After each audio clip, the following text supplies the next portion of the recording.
lot of times there was riots at the wrestling shows. Oh yeah, I mean, that just was like the you talked norm. about in West Virginia, it was almost a given. If you were a good enough heel, your temperature taker was by, can I get these people motivated enough to get up and riot?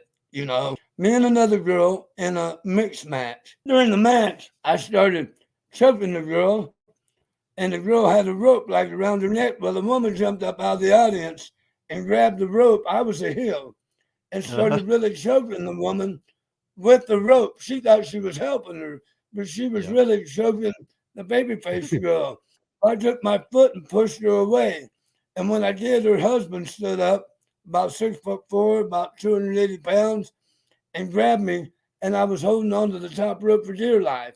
While I'm holding on to the top rope, I'm looking, and the police in Campton, or they have ride helmets on, and they're leaving, going out the front door when they see this happen.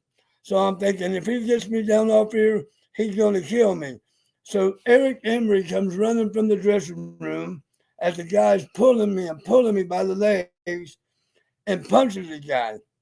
Well, the guy sets me back on the apron and turns to go to Eric. I football field goal kicked him right here in the face. He went flying up in the air, rolled over, and I'm watching him, right? He gets back up on his first row chair, holding his face, and sits there the rest of the night and don't get up. But I mean, if Eric Henry wouldn't have came out, if that guy would have got me down, it would have been all over. And then another time, working for Del Man in Monticello, I got my arm broke in a riot at the Armory, and I know you've wrestled at that Armory We had a many ride up times. there. I went running And up.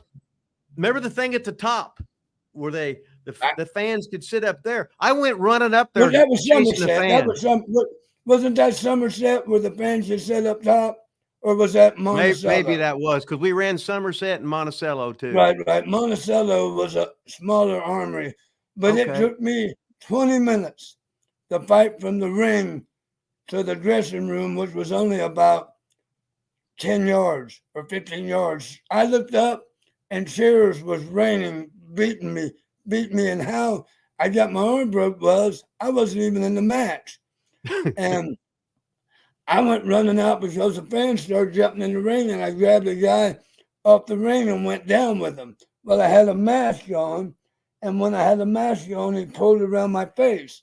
Oh Well, I God. got him down and started beating him in the face, and I happened to look up, and the guy was swinging a chair, a fan, and it broke my arm, and I kept fighting and fighting and fighting, but the old man was smart because he went to the fans, let me have him. Oh yeah. You see, Oh that was yeah. the way.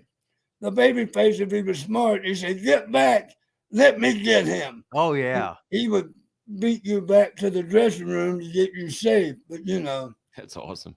This is Kentucky was pretty wild. West Virginia. Back then, I say this about wrestlers.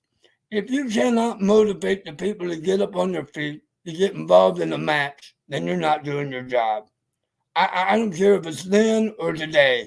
And it really takes a special person to get people emotionally invested enough to where they're standing up. I one time was wrestling my brother, and he was under a mask, Jackie.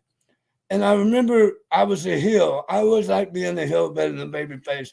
I was beating him up, and I noticed this woman had one leg in a wheelchair.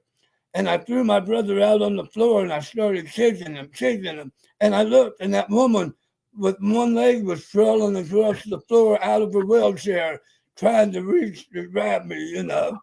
So, I mean, just there's so many fond memories. And I said, get ready, get ready, get ready. I got the dots on. I got the elbow ready, baby. We're gonna see it. Let's do it right now.